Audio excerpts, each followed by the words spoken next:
பெண்கள் எதிர்கொள்ளும் முக்கியமான பிரச்சனைகள் அனைத்துக்கும் காரணம் முரட்டு மேல் சாவனஸ் ஆனதான் அப்படின்னு முடிச்சிருவாங்க. இது ரேப் அதுக்கெல்லாம் காரணம் என்னன்னா அவங்க துணி உடுத்துறதுனால இவன் மனம் கெட்டு போயிடுது அப்படிங்கிறான். எங்கே எதை செய்யணுங்கிறது இவங்களுக்கு தெரியும், இருந்தும் அதை மீறுகிறார்கள். அதனால தான் அது பேர் வன்புணர்ச்சிங்கிறாங்க. அது இட்ஸ் வயலன்ஸ். அது சாமி கூட தான் கம்மியாக ட்ரெஸ் போட்டிருக்கு, சில சாமி ட்ரெஸ்ஸே போடுறதில்ல. அப்போ தோணாதாது எங்கள் அக்காவையும் என் தங்கச்சியும் பார்க்கும்போது எப்படி உனக்கு தோணுது?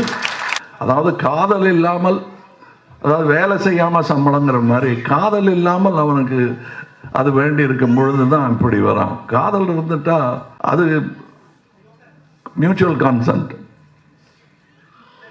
அது அதற்கான உரிமை உங்களுக்கும் இருக்கிறது, அவர்களுக்கும் இருக்கிறது. அப்படித்தான் இருக்க வேண்டும். மிருகத்துக்கு தெரியும், அது நமக்கு தெரியல. சரி, அதை விடுவோம். கோபம் அது.